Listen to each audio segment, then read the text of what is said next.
Welcome. Today I am with Jabra Elite 85H and I'll show you how you can change voice notifications language.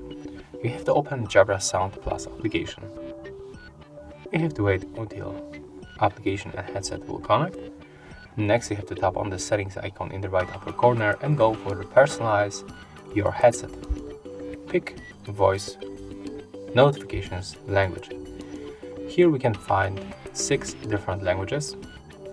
Currently is set up on the English and probably is a Chinese.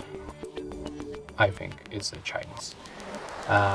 If you want to switch, you can pick, for example, the Deutsch. But of course, to get the update, we have to charge our device to the 50% of the battery.